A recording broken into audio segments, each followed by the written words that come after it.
Hey, I'm Jeff and welcome back to another video. Today I want to show you how to turn one plant into many plants, and I do have examples currently rooting in my perlite prop box. Now, whether you keep those cuttings for yourself or you decide to sell them, make a little side money, or you can actually use them to trade for other plants, whatever you decide to use them as or for, that's completely up to you. I do have two examples that I want to work on today. The first one is probably my current favorite plant. This is the beautiful philodendron Tahiti. I also have a melanochrysum that I want to chop up, so let's get started. I'm going to start off with this sad looking melanochrysum. I have propagated it in the past. This is where I've made a previous prune. You can see it's pushed out a new stem. All the newest leaves have some blemishes as well as some deformed leaves.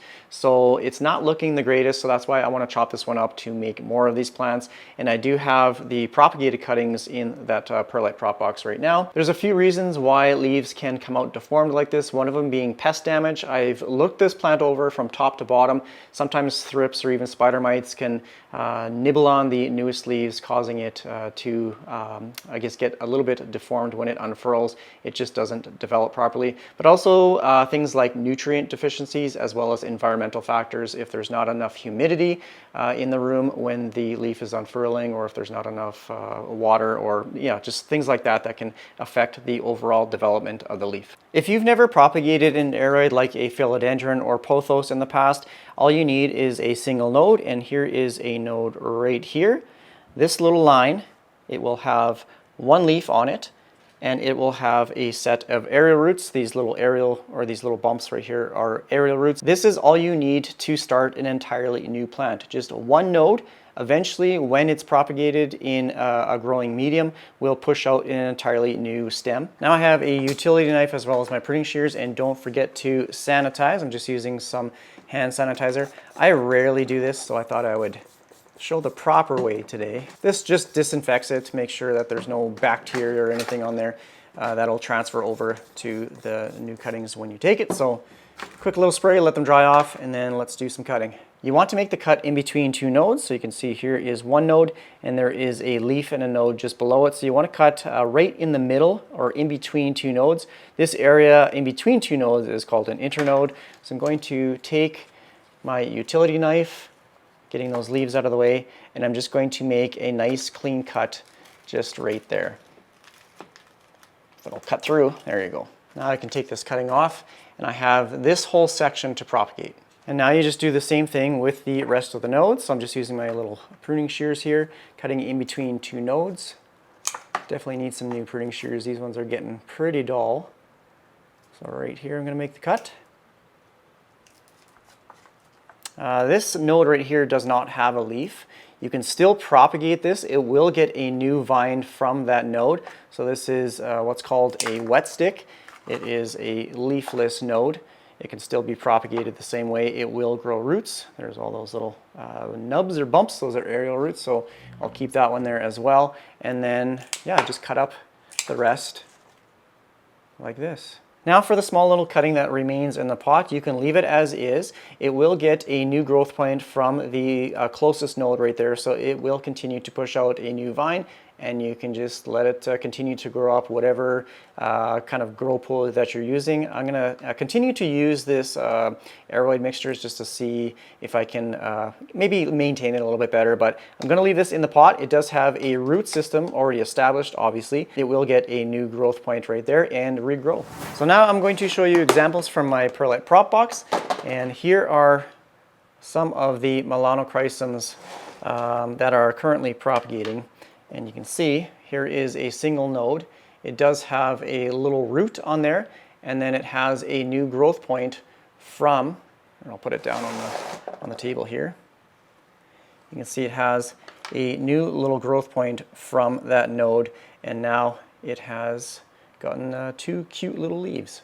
And the same thing with this one. You can see it's getting some nice little roots as well as a growth point. I'm not going to keep these out of the prop box for very long because they're used to that higher humidity and moisture, so I don't want these little roots to dry out.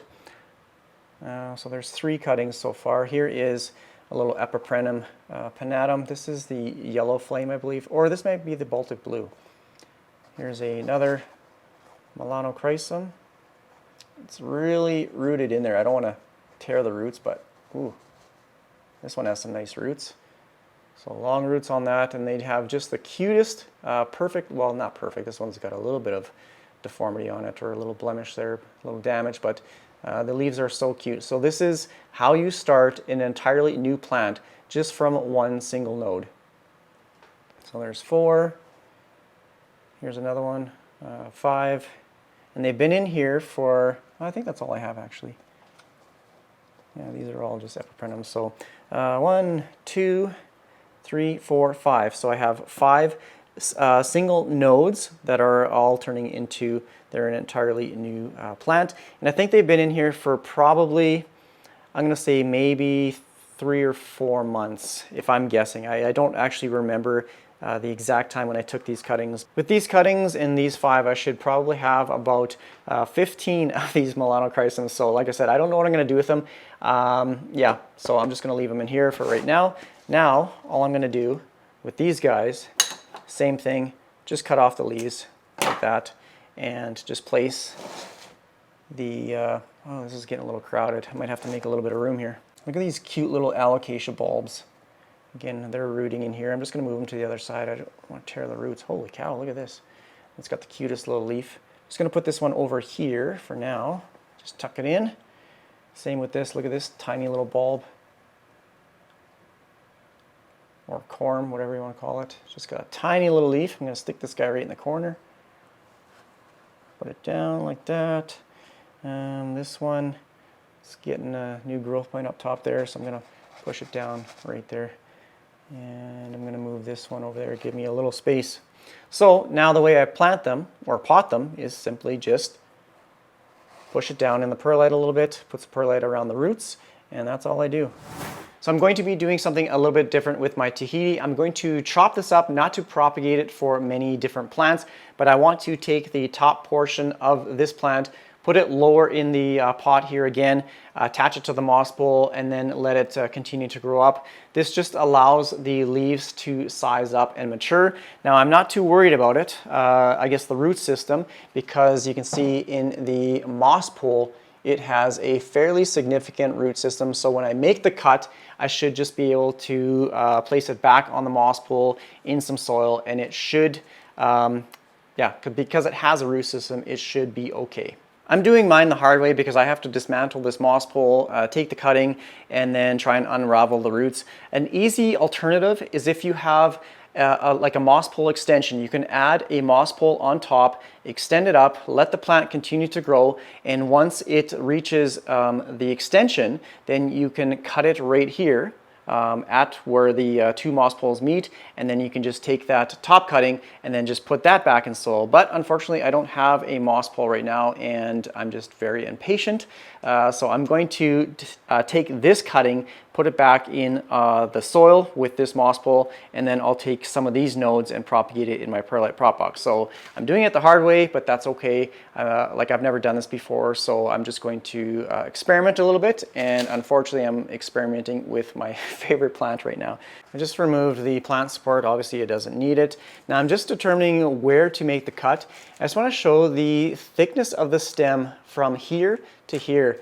Way at the bottom, it is like pencil thin, but up here, it has sized up tremendously. So I want to keep that thickness of the stem that just obviously supports the plant as it ages and matures, it grows. So I'm thinking I might cut it back to somewhere around here, and then I should have 1, 2, 3, 4, 5 nodes where I can propagate this and grow more of these plants. So I think that's where I'm going to make the cut, is right there.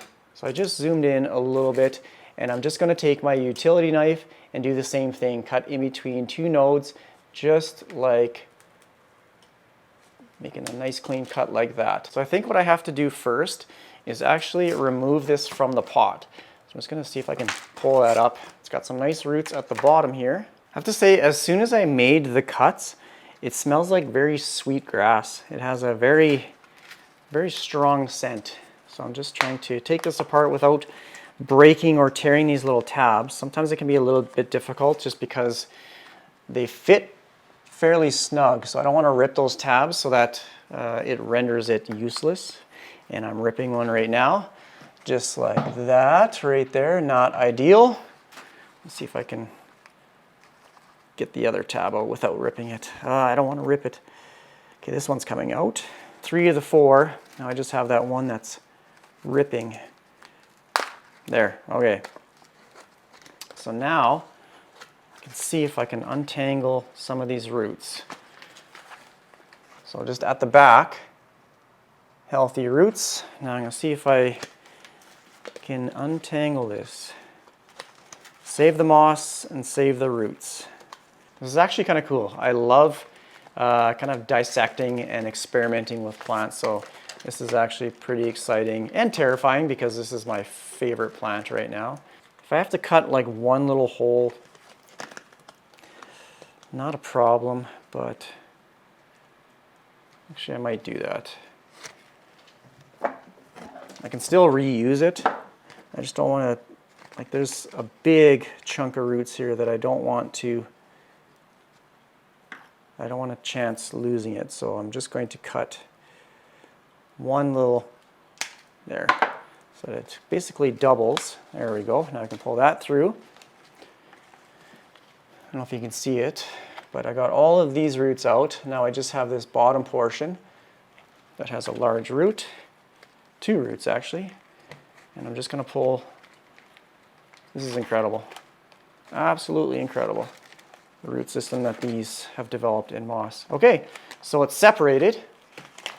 Here's the top portion with a very nice root system. I can put this bottom node into soil and it'll have some nice roots to grow into the soil. And then I can try and put these roots back on the moss pole. I don't know how I'm going to do that, but I'm happy I was able to separate it like this. Now for these ones that are rooted in the moss, like here's the bottom portion, I should be able to just cut the node and then they should have a nice root system as well.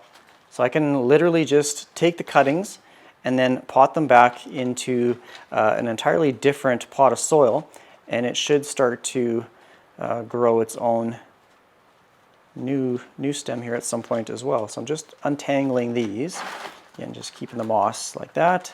And take all that moss out. So I think what I'm going to do for right now is just, okay, there's a leaf back on this one, so I'm going to cut it like this instead.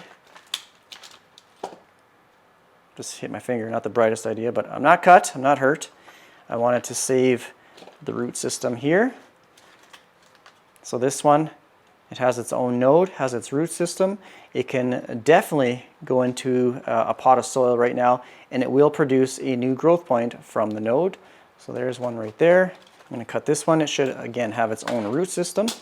And it goes right down into the soil. There. You can see the big root system on the back here. Holy smokes, that's a big one. That one rooted very nicely into the moss and grew down into the soil. Okay, so huge roots on this one. So I have 2 rooted cuttings, and then I have this remaining one, which I think I'm just going to take single node cuttings, and I'll put this in my perlite prop box as well. I'm going to remove a lot of these roots so I can put it back in the same pot. Oh, okay, this was, I'm finding a little node at the bottom. So when I bought this, this was propagated from its own node as well. So here's the original plant. It pushed out a growth point, and I do have another node right there. So I'm going to take this. It's got another node right there. So I'm going to take this as a cutting. So there's a nice cutting that I can put into soil. And then here's another node. That's got a little bit of a root system there. So this is now a spent node. There's a node there as well. So I'm going to take this little one. I'm just going to cut that off right at the stump. So this is a spent node. This one has roots. And I'm just going to cut a little bit of this root system off and pot this one in some soil. So I got quite a few cuttings off of this one plant. Off camera, I decided to go with a little bit of a larger grow pole. This is a THICCLY grow pole, and you can see the size difference between the two, just so I don't have to upsize it again. So all I did was just pulled the roots through the back of the, or in the holes here, and I'm going to add moss afterwards. So just carefully pull those roots through, and then I can add the moss afterwards. Like I said, this is way more work than it needed to be, but I do have some more of these THICCLY grow poles coming, so if I need to extend it, then I can definitely do that much easier than what I'm doing right now, obviously. So I'm just gonna see if I can add the moss in around these roots, and I'm going to use a little bit of a larger pot. So this is the one that I'll be upsizing it in. This is what it came from. The pot's cracked anyways, so quite a bit of difference, and then I can pot it up something like that. There's probably so many people cringing at how I'm doing this little project, but you know what? I really don't care, because this is my channel, and I like to learn how plants respond to different methods of growing. So I'm just poking in the moss right now, just at the bottom here, and then I'm adding it at the top and just letting it drop down. And same thing, I'll just use my little bamboo skewer just to kind of poke it down around the roots, making sure that they stay in the holes. Get in there. We're getting there. But yeah, there's no one way of growing plants. That's why I like trying different methods. Yeah, I have plants on planks. I've tried these moss poles. Yeah, these plastic ones I absolutely love. But just the DIY kind of round ones, they really didn't work for my environment, just because they dry out way too fast, whereas these plastic ones, they hold in and retain moisture quite a bit more than the other ones. I am mixing in the old moss with some new moss here. I just have it in this container with some water, just soaking up the moisture, and then I just kind of squeeze it, just to kind of rinse out or flush out the excess water. And then I'm just using this bamboo skewer just to kind of poke down the moss, just so it gets in there kind of nice and compact, nice and tight in there, just like that. So overall, it was a pretty easy procedure. It's now on a new moss pole. I'm just gonna let this callus over for a little bit. I might actually put some rooting hormone on there just to kind of seal up the wound. I just don't want there to be any rot, and then I'm going to put it in its new pot. And I might actually, I'm not too sure what I'm going to do with the other cuttings yet. If I'm going to pot them, oh, you know what, I'll probably pot them in the same container. Okay, so here is the moss pole. It is stable, it's not being held together by any plant ties or anything like that. I will be using Molly's aeroid mix. This is what I've been using lately. It's a really well-draining, formulated for aeroids. I'm just going to place the cutting with the pole in the pot, maybe about halfway down. I don't know if you can see it or not. And then I'm just going to add the soil into the pot, making sure these roots stay down there, like that. So you can see just how barky everything looks. It's got some perlite. There's a whole list of ingredients on the back.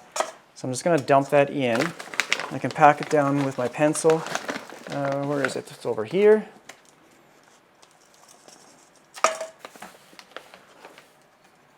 And just pack that down. I want this pole to remain upright and stable on its own. I'm just going to put some of the mixture, just pushing it to the back, kind of underneath the pole, just so it kind of just sits right on top of it, just like that. Okay, so that's pretty secure. I might have to add a little bit of soil at the back of the pole. There is a gap where it's just large enough that, or it's just small enough that these larger chunks can't get into the back. So I might have to use just a little bit of soil. I do have a little soil tray underneath here, scooping up some soil. So this is just regular tropical plant mix. Get this out of the way. Now I'm just going to hold the pole and put in some of the finer stuff at the bottom or at the back here, and just kind of poke it around the sides. Again, everything looks nice and straight. The pole is stable. Let's make sure it's not crooked. I think that looks pretty good.